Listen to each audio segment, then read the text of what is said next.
broken windows and empty hallways, pale dead moon in a sky streaked with gray.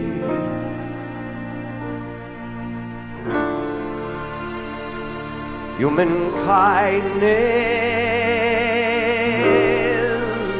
is overflowing,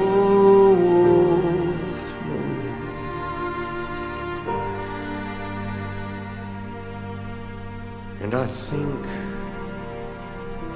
that it's going to rain today.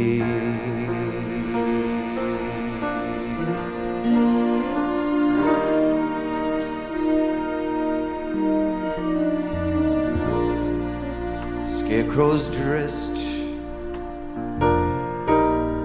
the latest styles,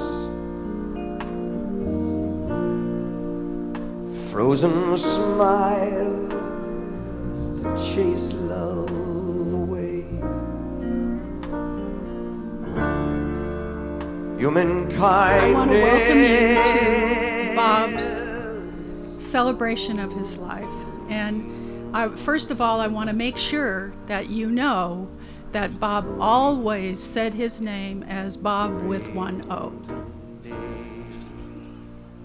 He would always introduce himself that way. So we don't want to forget that.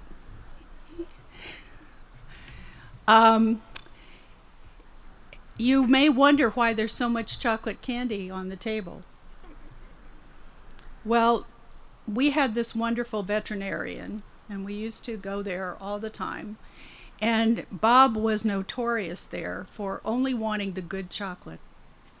They always had a large bowl of candy for you to take candy when you went up to the desk. And Bob was notorious for complaining that it was only the kids' chocolate and he wanted the good stuff. So whenever he was coming in, they would see him and they'd run and get some more candy and put it in the bowl. And then when he didn't come with me, I'd have to pick out 4 pieces of candy that he liked and take them home with me. And they were always gracious about that. But they knew ahead of time that he had to have his candy. He was notorious there about that. And the first time I met him, it was in 1979 in the spring at Memorial Hospital in Long Beach, and I had just come there to work. And I was with my boss in the perinatal outreach program, and after lunch, and we were in the back end of administration, and she was going through, you know, what we were going to be doing this week, and you know, all of that kind of stuff. And suddenly, Bob walks in with coffee for 3 of us, and all the accoutrements, and he sits down and he talks for about 20 minutes, and then he gets up and leaves. And she says, he never did that before. And then, you know, then my other good experience with Bob was my birthday later on that year. And I had a car accident. The tie bar on my clutch quit in the middle of a very busy 2-lane street. And so my car just kind of drifted into the other lane, and someone hit me, of course. And I called my husband at the time, and he was screaming bloody murder. I had to go find a place that was open to call him to, because there were no cell phones in 1979. And I called him, and he read me the Riot Act. And so I went in, and then he called me later on, and he read me the Riot Act again. And Bob came in, and he said, that doesn't sound good. He said, why don't I take you to lunch for your birthday? And, you know, it just kind of went on from there. But we were together for 43 years. Not all of them married. We only were married for 27 years. We got married on Alan's birthday in 1995. And we used to tell people we'd been living in sin so long that we hardly ever sinned anymore. And this, you know, it was wonderful. When his mother died, he said, I want to travel. And so we began to travel. And we traveled to Africa, we traveled to the North Pole, we traveled to the South Pole, we traveled to Nepal, we traveled to Bhutan, which is on top of India. We traveled to all of South America. And then we also went different places. And Bob actually, we went as bird watchers. And Bob dragged me kicking and screaming into bird watching. I used to tell them, I'm sorry, my Prinia dance card is full. And I would stay home and read in the afternoon, and he would go bird watching.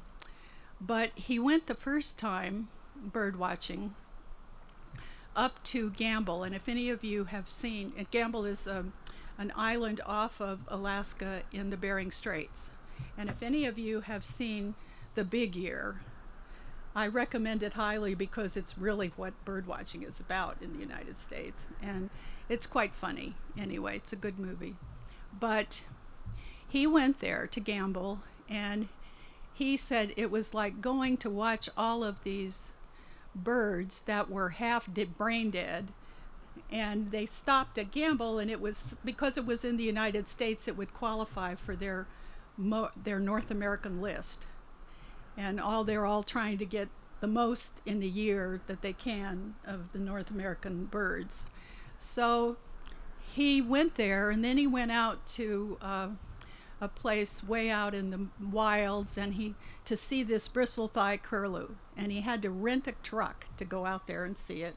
And they saw this bristle-thigh curlew. And about 10 years later, we were in Hawaii waiting to leave to the Hilton to go to get our plane. And we saw the bristle-thigh curlew as far as me and your table, right there on a lava flow without our binoculars. They were already in the bag. And so, you know, that just proved right his idea that we should be going to the places where the birds are and enjoying the birds and those places, and not fool around on Gamble and places, and like the Aleutian Islands on Attu, which is a very funny part of that movie, the Big Year. And we did go bird watching a lot of places, and we had a wonderful time, and eventually I did call myself a bird watcher. It took a long time though, but I did. And it took us to Africa several times, and we had a wonderful time in Africa. We enjoyed it so much. There are pictures of a lot of the places that we went in the colored picture board.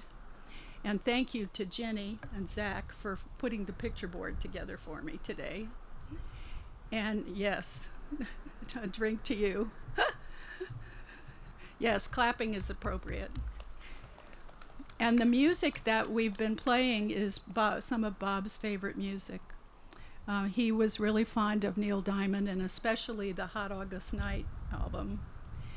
And so we played some of that, and he also liked Simon and Garfunkel, and he liked Out of Africa by John Barry. That's one of the favorites, because we enjoyed Africa so much. It was one of our special places. Now, I want to hear what you have to say about Bob. I could go on for a long time, but you would get bored. You would still laugh, but you would get bored. So I'm going to let you start over here with Alan. And we can pass the mic around. And you don't have to come up here. Yes, I do.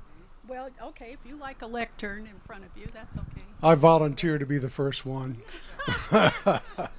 First of all, I want to thank everybody for coming here, because Bob's a special guy. I was married to my wife Barbara there for 53 years, so I've been with the family longer than Bob, but we always were competing to see who would be the best son-in-law, you know. Bob and I, of course, are Vietnam veterans. Both of us are. I flew helicopters in Vietnam. Bob flew F-4s, and I told him that, hell, anybody could do 350 miles an hour, but get down real low and let them shoot at you in person. Of course, my argument fell on 10 ears because he was a POW. So how do you get around that one? Bob and I had one of these relationships where you would kid at each other all the time, trying to see who could outdo the other. And Bob was sharp, man. I had to be on my toes all the time. But he liked to test me at occasion. He would just try to find out if I really knew what the hell I was talking about. Remember, we used to sit by the pool at their other house, and he would be playing Neil Diamond on the speakers, and we would just be sitting out there with our feet in the pool. He'd be doing Sudoku, and I'd be reading a book or something. We'd start talking about Vietnam and about other things. And I remember one time in specific, he said, well, how is it set up in the Army? He was in the Navy, I was in the Army, and I said, well, you had regiments, you had divisions and theaters and regiments and battalions and companies and platoons and then units. Well, he said, how many helicopters was in your unit? I said, well, I was in a company, so I was one of 3 in a company, and we had like 8 helicopters, and the other 2 companies had, okay. He said, well, how many companies were there in a battalion? And I said, I'm not real sure, but I think we had about 18 companies in the battalion.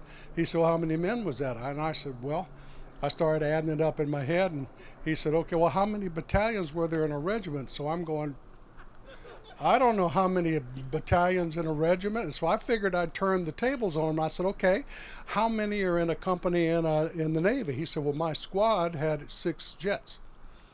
And I said, how many were there in the theater? He said, well, there were 12 ships in the theater, and there were 4 of them were aircraft carriers, so that meant about 200 personnel and 70 planes. And so I threw him another question. Well, if the Admiralty called you down, how many would he call? And he looked at me and said, Google it.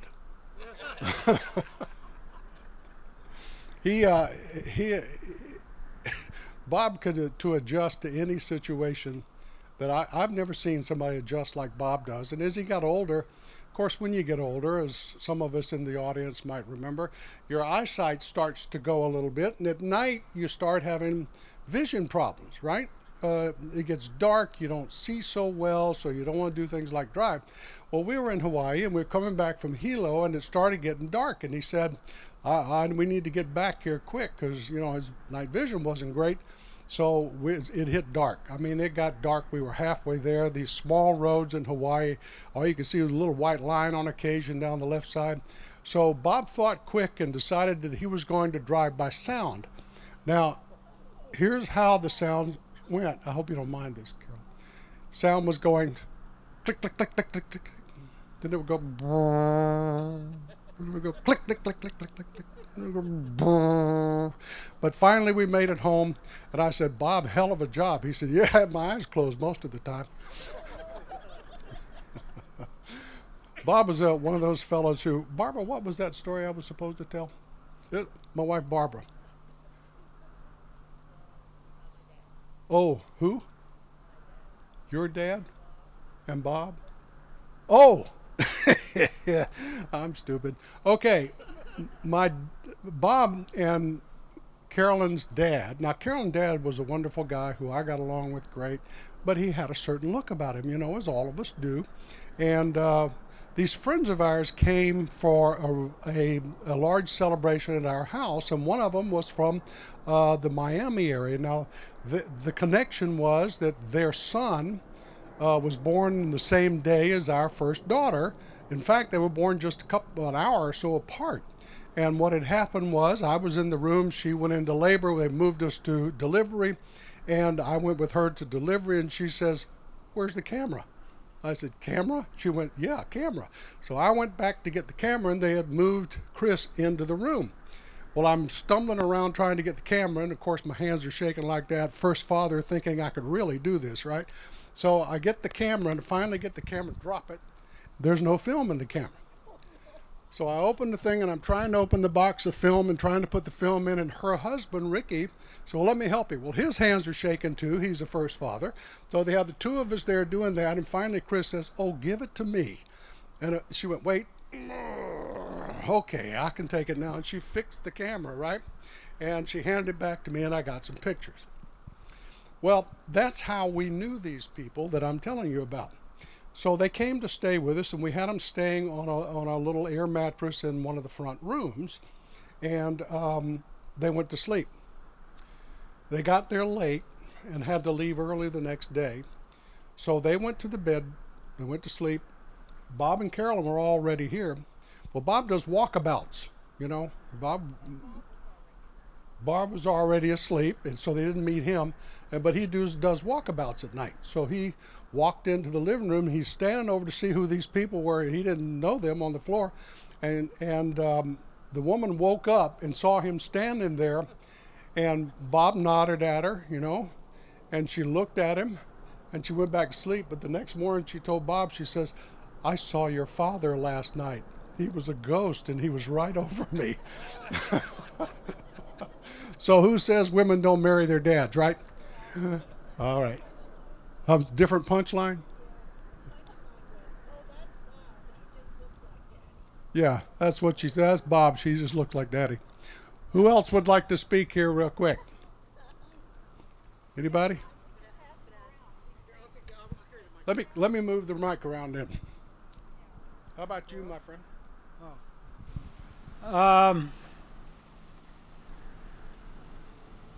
I don't know if I'm the last Frishman on, you know, who carries the last name Frishman.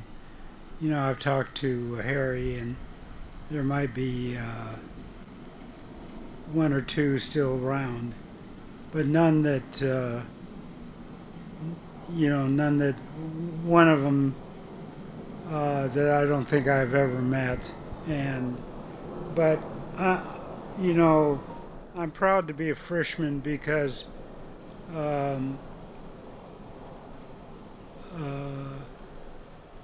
Bob took care of me since I was just a real little kid.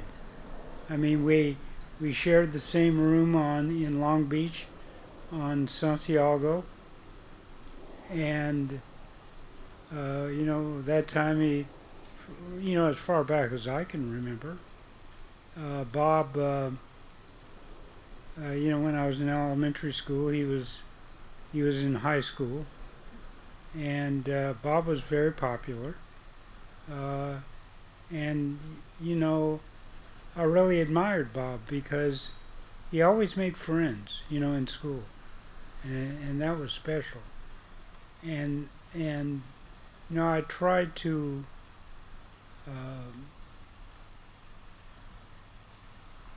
follow in his footsteps,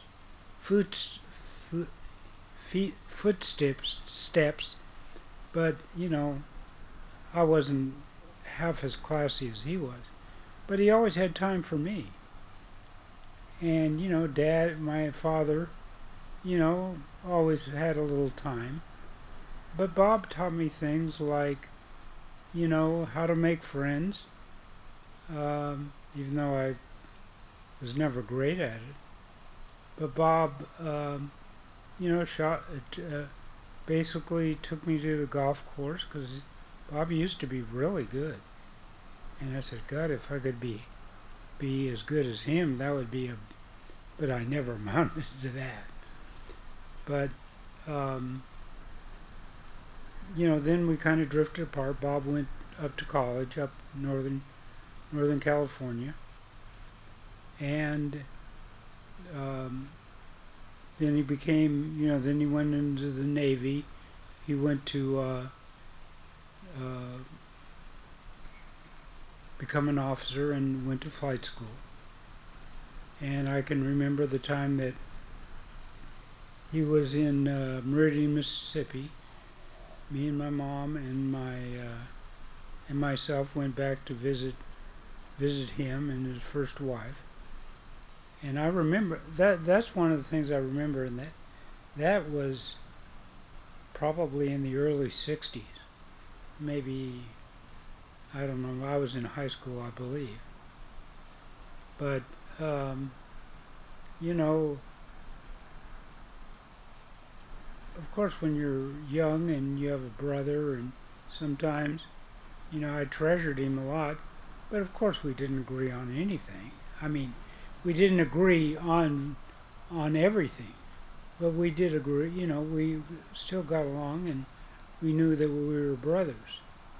So Bob went and got captured, and I was devastated because I didn't know whether he was alive or not. But he came back, and soon after that I enlisted in the Navy.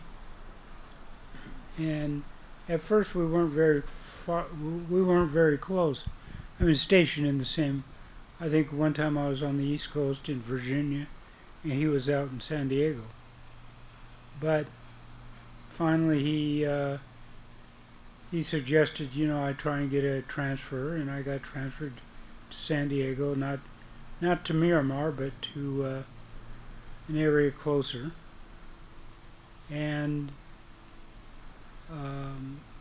we did a lot of things together. I mean, he was injured, but we still went bowling. We went to movies.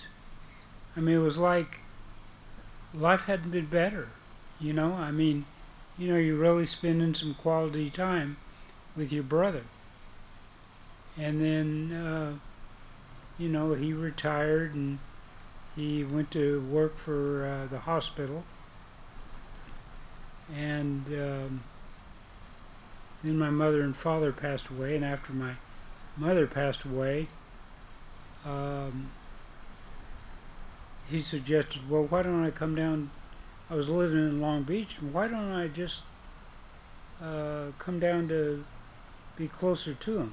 Well, Long Beach and Huntington Beach were only like 12, 15 miles away. But he says, you know, you could get a nice place. And I thought about it, and I said, yeah, I'll look. So, you know, we had a agent, a realtor, and there's a little place that, in a condominium. You know, I just immediately I walked in there, and I said, because we had visited a few places, and I said, what is it going to take to hold it? And I forget exactly, it was a few $1,000s. And you think that's it? And no. Him and Carolyn helped me furnish the place, you know, get some nice furniture. And we got a boat, and we used the boat for a while. And you know, we still spent some time together, you know. Maybe not quite as much, but Bob told me, you know, advised me on a lot of things because my dad had been gone for years. He helped me a little bit with investments, or at least got me to understand them a little bit. So, you know, I can go on and on and on, but, you know, people say that, you know, you get over somebody who was so important to you, not just because of their last name and your last name. No, that had nothing to do with it. I mean, if I had a question and I just couldn't figure it out, who was the first person to call? Was Bob, the first person, you know. And he, you know, he'd you know, definitely over 80 or 90% of the time, I would follow in his footsteps or what he recommended, and never had an issue, you know, with no matter what it was. He advised me on some friends I had, and realized that sometimes I didn't pick the best friends, and on a few instances it really hurt me, you know. I mean, not what he said, but he was right. That person wasn't right for me, Does that mean that I'm terrible at work having friends? No, but I'm a lot more cautious than I used to be. You know, first person that wanted to be my friend, I jumped right on it. But sometimes you have to think about those things. But Bob was great at advice. I mean, he really was. And when Bob passed away, the day he passed away, I said, you know, I've lost not just the best friend of my life, but somebody more, and I can't put it into words. Bob was very special. He, even today, I think about Bob, and he'd say, be cautious of what you do, you know, and if you do that, even though I don't have a college degree or anything like that, just think about things once or twice. And that's a person that, you know, I really miss and I loved so much more than I probably realized until he passed away. I guess that's about it. Thanks. We're going to move the mic back and forth. I'll tell you, so my first memory of Bob is right after the war. I'm probably 4 or 5 years old, and Bob would come over every week. And this shows you how family-oriented he was. He'd come over a week and introduce the friend of the week, and then accuse me of stealing his girlfriends. But, you know, he came back, and he had so much joy and so much energy. You know, my only memory of him at that point is being this really tall, really athletic, vibrant guy, you know, who just came to the house with a ball of energy. And it was always a party when he showed up on a Friday night. He lived really close, so it was most Friday nights. So we're going to pass this back around. I'm going to let Jerry. Jerry's known him probably the longest of anybody here. Yeah, Bob and I went to school together for quite a while. I think it started out about the 4th grade. I'm not even sure. But after Bob got out of the prison camp, I didn't call him because I thought, you know, he probably was going to still be a little emotional and it's kind of a tough one, you know. But anyway, I'm sitting in my office one afternoon, and I was in the electrical business. Still am. But anyway, I get this phone call, and this guy says, do you guys know anything about aircraft lighting? I said, what are you talking about? Are you talking about for the airplane or for something landing? Or yeah, to land one. Yeah. Yeah, I do. Well, he says, I need to have that done down here at Memorial Hospital. And I just picked up enough of his voice to figure out who it was. I said, who the hell is this? He said, this is Bob Frishman. I said, well, you want to talk about it over a cold beer? Yeah. So we went down to the local place and had a couple of beers, and I heard the whole story. It was very horrible.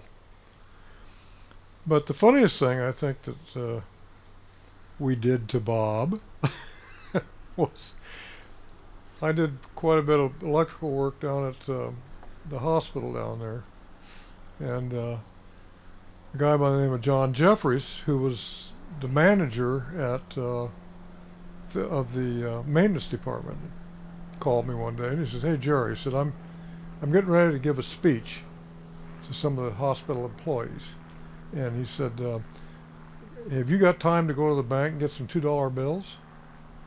I said, "Well, yeah." Well, he said, "I need them for this afternoon. I'm just late." So I went down and I got these $2 bills. Took them up to John, gave them to him. John called me back a little later that afternoon. I said, "Well, how'd the speech go?" He said, "Great, great." He said, "That worked great." Gave me the $2 bills back. I took them to the bank, put them back in the account.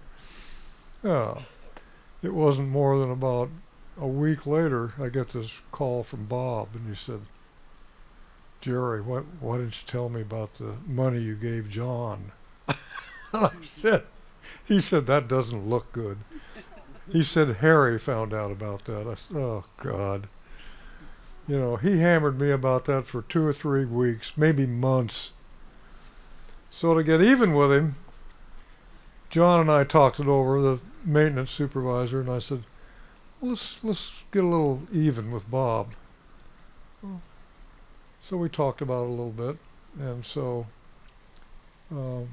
at that time we all had a cabin together. There was 3 of us that had a cabin together, so we knew when he was going to be up there. And so what we did is first thing we did is we bought a book that said how to raise your new chicken, you know, put it on his desk. We had the key to his office. The next month, we got a little chicken feeder for him, you know. The next month, we got something new for him every time. A watering thing for the chicken, you know. I got to have all the stuff. We got all the way down to the end of the deal, and our last thing was that what we were going to do was going to buy a Rhode Island red rooster and put it in the backyard, you know, after he got home or just before he got home, and knowing the chicken probably wouldn't say much until the next morning and he'd start crowing. When we found out how much the Rhode Island red was, we decided to pass on that part. We never did tell him who was behind it all. I'm sure he suspected us, but he never knew. And anyway, anybody else?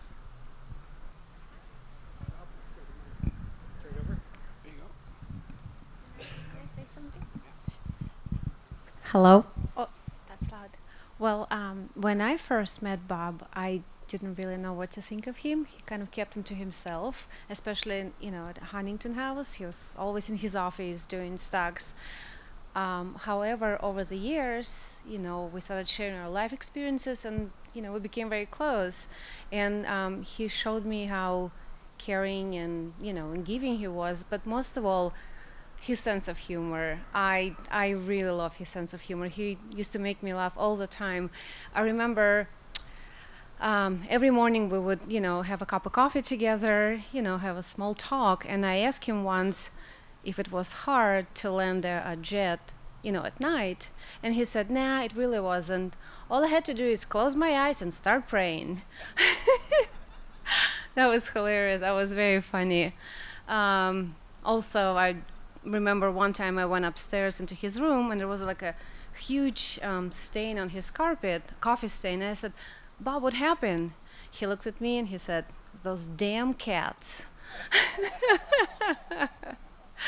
he just, you know, he made me laugh. We had fun, so much fun. Do you remember Carolyn? Bob and I used to laugh all the time, every day. He was a really, really great man, and I miss him a lot. I really do.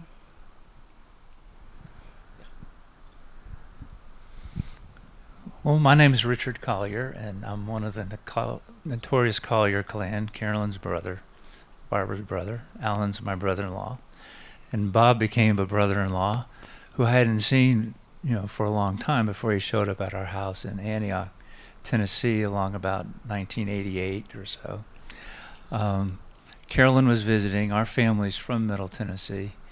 And so Carolyn and I went out to visit some cousins, and we left Bob with Jenny, who at that time was about 7 or 8, and Jackie, our second oldest daughter, who was about 4 or 5. That was the time before cell phones. And we were gone for a while, and we didn't call Bob. And when we came back, after he had babysat a 4 and a 7-year-old girl, he was frantic. He just was, whatever hair he had left he was pulling out. Where were you so gone? Why so long? Why didn't you call me? You know. Anyway, during that time period, we began to learn about Bob's gift for language and what we call Bobisms. And he's legendary in our family for Bobisms. The little 4-year-old Jackie, he got onto her about something during that babysitting episode. And he's going, no way, Jose. And Jackie said, yes way, Jose. And from that time on, Jackie's name was Yes Way. She was never Jackie again. And when she had a child, Bob called that child Yesway Jr. But Bob had a knack for naming things, and if they were particular objects, I guess I can tell us now. My daughter's 40 years old. He came to Tennessee, and we bought what's kind of famous in Tennessee is a chess pie. And he thought I was calling it a chest pie. So from then on, he called it Dolly Parton pie. Do you have any Dolly Parton pie? So one time he was there during the 4th of July, and we were shooting off fireworks. And as they would go off up in the air and hit other people's houses, he would yell, you know, rat on the roof or squirrel on a stick. So our fireworks were always called, have you shot any squirrel on a stick or rat on a roof lately? You know. And then there was a time that he came, and we went to Franklin, Tennessee. Is very famous for a very significant battle in the Civil War. And we went to a house that was in the middle of the battle, called the Carter House. It still has bullet holes in it from the battle. And we went down, we toured the house, and the tour guide down there said, you know, all during the battle, the family was down in the basement for 5 tragic hours. And that night we went to a dance recital, which if you've ever been to a young children's dance recital, you've got a child that does 4 or 5 dances and another child that does 4 or 5 dances, and everybody else's child, you know, all the way from preschool to high school. And that became the 5 tragic hour event. You know.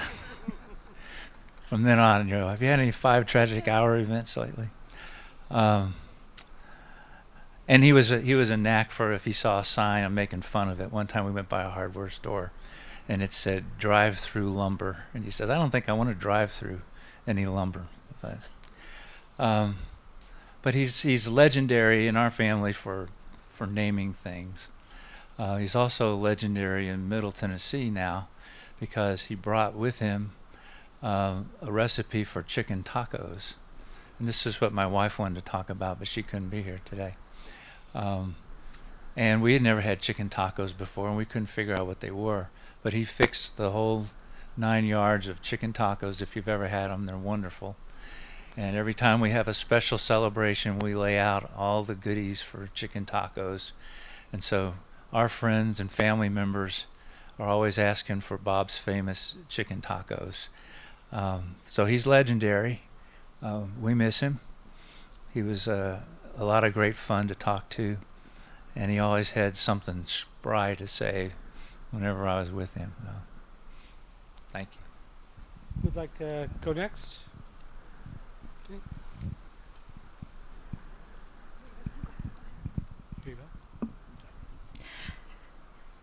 So with family lore, Bob's been part of my life, all of my life. He's been with Carolyn, so he was always the uncle or uncle substitute, I guess, for a long, long time officially. You got 2 uncles. I know. On the West Coast. Oh. On the West Coast, so far away. I never got to see him that often. But as Dad said, he carried a lot of gravitas. And if you have chicken tacos, even to this day at our house, you better not take the ingredients out of order. They are in a specific order, and it is not allowed. And we know that that Bob would not approve. And so no, there's nothing added, nothing subtracted. Bob definitely had his way of doing things. And I think that oh, yes. So, yes. New to the family, no, can't change the recipe. There's a reason why. So, I mean, even 20 years later. So, having a particular way of doing things, I always think about Zach and I being in town, and he wanted to take us to one of his favorite restaurants, and you guys already had your Teslas, several Teslas. He comes out with printed MapQuest instructions to get in the Tesla for us to go to the restaurant. Now, the highest tech navigation car, and we have printed MapQuest instructions on how to get there. So, it was that was what he was used to doing. That's the way that always worked. And so that's the way it was going to be. And so any project that we were a part of, that Bob was going to be a part of, he was going to be the captain. That included making arches at our wedding, which I think became Arches Are Us, talking about that was our new endeavor, making it all perfect. And that Bob was the captain, but everyone else, of course, was with the lieutenants, and we were in charge of getting it actually done. He was just going to make sure we were doing it right. So I always knew that when Bob was there, that we were going to fall into order, and no matter what it was, we were going to have a good time. But it was going to be Bob's way, which was always great. He always used to say form ranks when he wanted us to do something. I have one final story, and then I'm going to let whoever else say it. This is just something that popped in my head. Both being in the military, we had a lot in common. And so he told me one time about his a time during a POW, and he said the North Vietnamese would require them in the morning and in the evening to bow. They'd bang on the door and they'd say, bow. And you guys had to bow, and then they could go out and get food or whatever. So he said they got in the morning where, now the reason they knew that they'd bow is because they could see their shadow. They'd look and they'd see the shadow of the guys bowing. So he said what we started doing was realize that they could only see our shadow, so they'd said, bow, and they'd turn around and go. So that's my bow joke from Bob. Dan, did you? I can come up with one good one, but most things I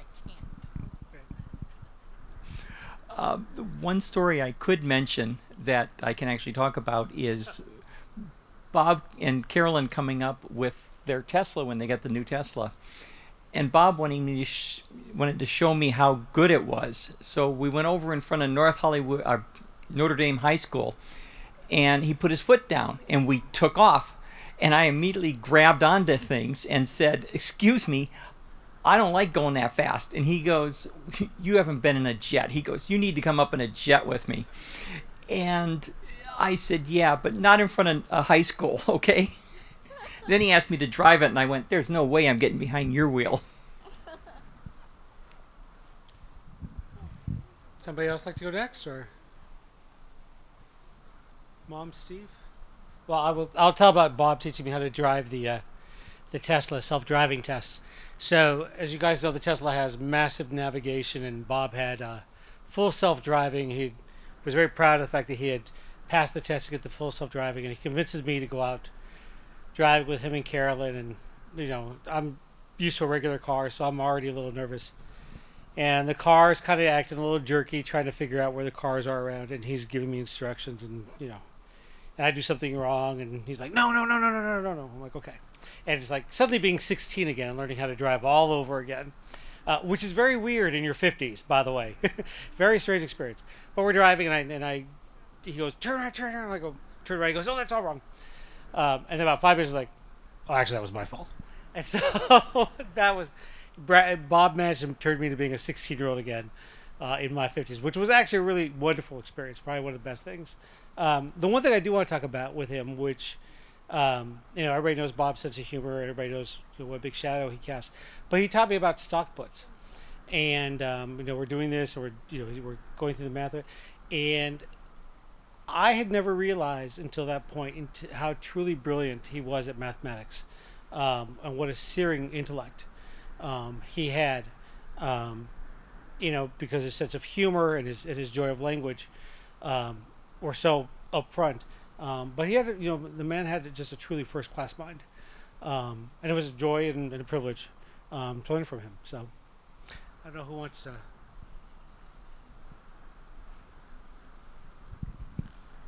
Anybody else want to say something, or here we go?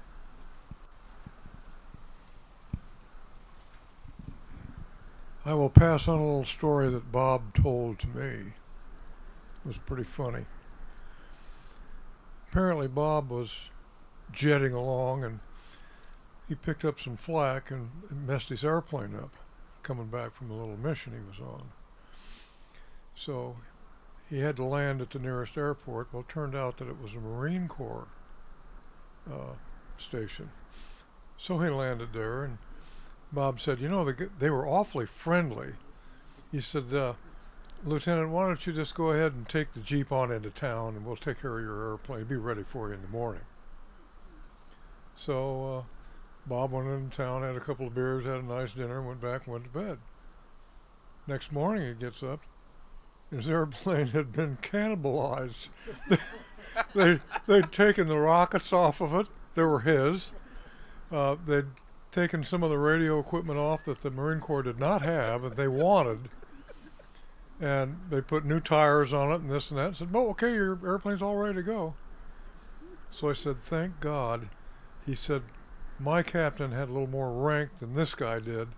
He said, "So they made him put it all back." And so when they got done, the gunny came around and kicked the tire and said, "Well, Lieutenant, your airplane is ready." So he blasted off, and I guess about halfway there to the carrier, they called him up and said, "Hey, put it in the smoke hole. We're on our way. We got to get out of here." So what does he do? He gets on final approach there, and they're waving him off.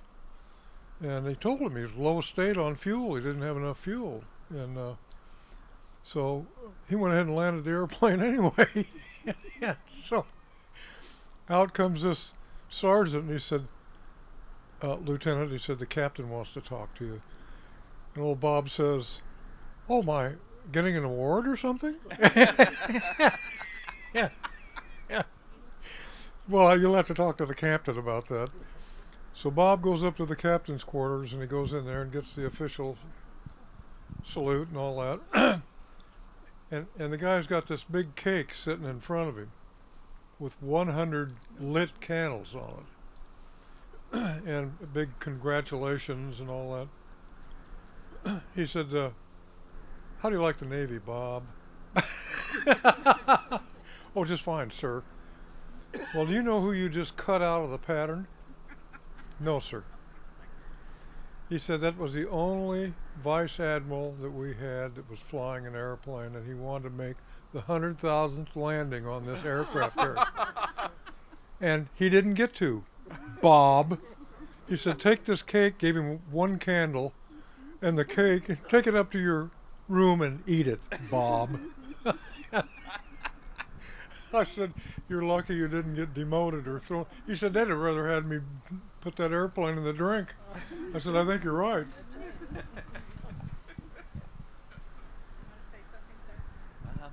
I mean, Jenny stole my best story, so I only met Bob a few times, and of course he was constantly ribbing me, and I was new to the family, so I couldn't say anything back. Yeah, I wish we'd gotten to spend a little more time together, because I have a few zingers for him. I'm the eccentric uncle to about 8 by blood and about 19 or more, and he taught me a lot about being the eccentric uncle.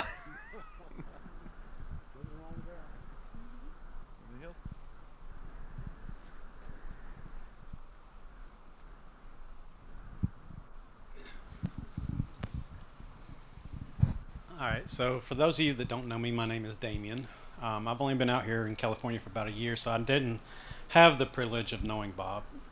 But what I can say is that I can see that his legacy is still living on through all of you.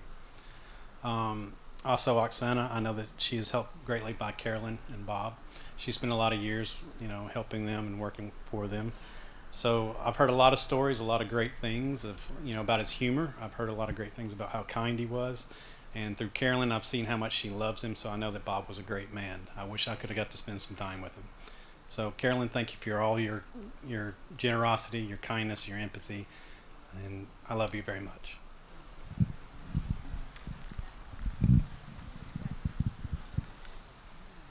Carolyn, you want to close?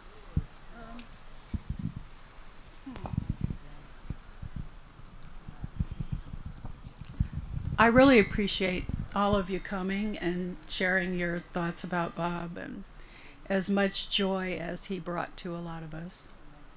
And I just, it's taken me a year to be able to do this, but it's been a lot of fun. And I went through a lot of pictures and I threw some away. And I it's just been such an exciting time to have friends here and to be able to spend some time talking about all of our friendships too. The time with our families. And you know, it was a long time before my family actually met Bob, and they didn't think he was real. They thought I was just, you know, I would go to Tennessee, I would go to or North Carolina, and I'd be by myself. And they thought I just made him up so they wouldn't ask me if I had a boyfriend. But we did have a lot of fun together. We went to so many different places and had so much fun at those times that it would be hard for me to tell you about all of them. But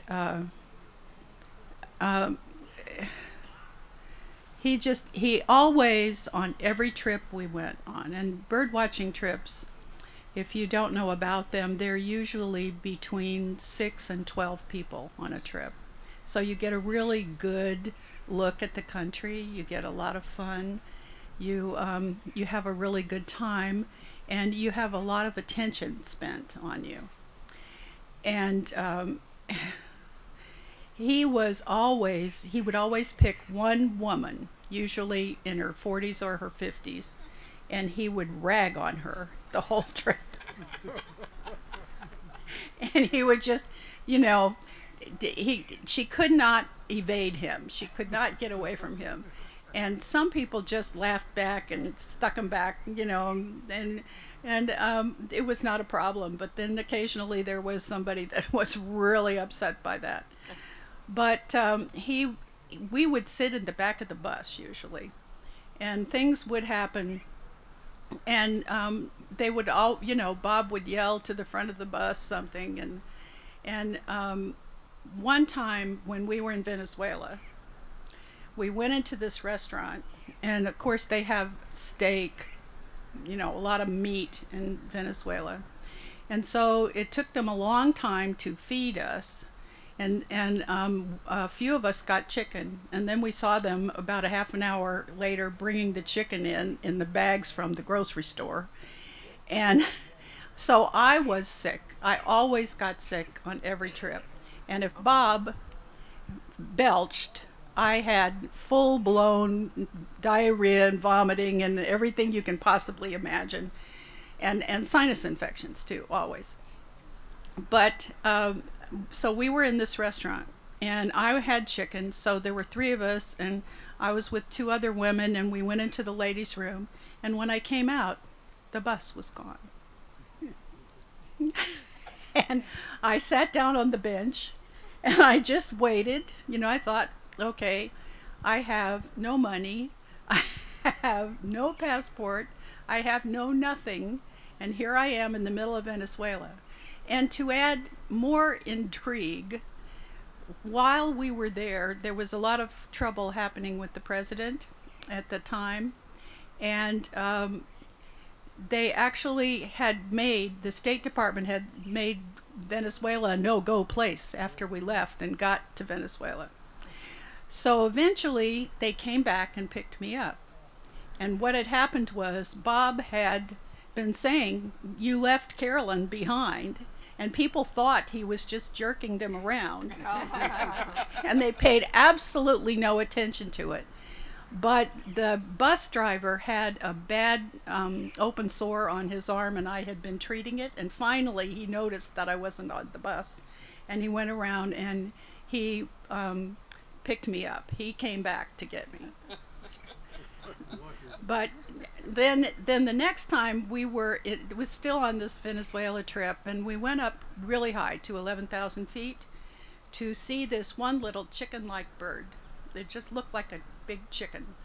And we were in the bus, and they said, okay, we're going to probably take us, it was cold, it was really cold, and it's probably going to take us a couple of hours to find this bird. And we, you know, just be vigilant, look, find the bird. So we get up there, we've been up there 5 minutes, and I said, Bob, there's the bird. And we were in the back of the bus, of course, And Bob said, "Carolyn's got the bird." And nobody believed him. Nobody believed him. And he said, "No, really, Carolyn's got the bird." Yeah. And the bird was, you know, from here to Harry, to the bus. And so they finally listened, and they got the binoculars and the telescope out and put it on the steps of the bus. And everybody got to see the bird, and we turned around and left, and we were like 6 hours early getting home that day. But I usually would find the trip bird because everybody else was looking at 7 or 8 little jumping we called them LBJs, little brown jobs, in this bush for 10 or 15 minutes, and I would get really bored. And so I would start looking around in other directions at things, and eventually 2 or 3 times I would find the trip bird. And one time we were in Nepal, and we were in this Chitwan Park, and we actually got to the point where I was so bored, and I was looking around, and way about 50, 75 feet away in this little chink of sky, I could see this huge black, kind of a bluish tint bird. And I went to the second leader, and I said, "Hey, take a look at this. I don't know what that bird is." I never knew what the birds were. Bob left on every trip knowing what they sounded like, being able to call them, and also always knew what they were. So we got there, and he came over and he looked at it, and he said, "Everybody stop! It's the trip bird!" So they watched the bird, and the bird was a great bird, actually. It was called a Melchior. But because I got the trip bird, I was able to have anything I wanted. And we were in this park, in this camp. There was no ice. And if you know me, you know that I'm Coca-Cola addicted. And I wanted an ice-cold Coca-Cola, and I didn't get it. But anyway, it was one of those experiences. And I'm sure that if you don't like birds, you're bored now. So I'll stop talking. And my mother said I was vaccinated with a Victrola needle. So I can talk forever. But does anybody else want to share anything? Well, if not, then Richard, can I call on you? Richard is my brother who has both a law degree and a divinity degree. So he's going to talk us out. And retired and still working 2 jobs. So. Well, first of all, thank you all for being here, for honoring Bob and honoring Carolyn as well, to have this event. It's really special. Brad, you shared a very special story, and to hear things about Bob that we didn't know, and to be able to share things about Bob that perhaps you all didn't know. But I told Carolyn I'd read a poem, and then we'll close with a prayer. In the rising of the sun and its going down, we remember them. In the blowing of the wind and in the chill of the winter, we remember them. In the opening of buds and the rebirth of spring, we remember them. In the rustling of leaves and in the beauty of autumn, we remember them. In the beginning of the year and when it ends, we remember them. When we are weary and in need of strength, we remember them. When we are lost and sick at heart, we remember them. When we have joys we yearn to share, we remember them. So as long as we live, they too shall live, for they are now a part of us, and we remember them. So, Ecclesiastes says there's a time for everything, for every activity under heaven.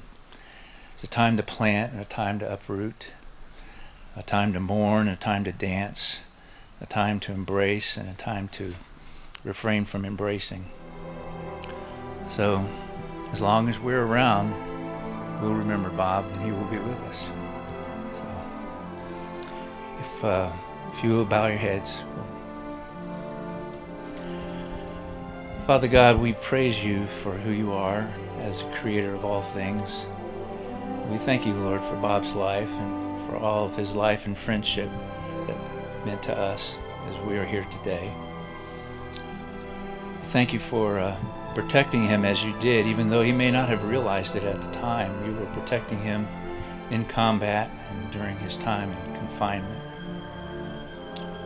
We thank you for bringing Bob and Carolyn together and the many years that they were able to share. We thank you for the ability and the time that they had to travel together, the opportunity they had to witness and share in the wonders and the magnificence of your creation. And we thank you that Bob was led to know you as his Savior at a time when the time was short for him. We are all witnesses to the life that intersected with us through his humor, through his intelligence, through his help, and just through his friendship. But as we close here, we thank you for loving him and for loving us as you do, Father, in spite of all our faults. And we just ask and pray, may all honor and glory be yours now and forever, Lord. And we ask these things through your Son, Jesus Christ. Amen.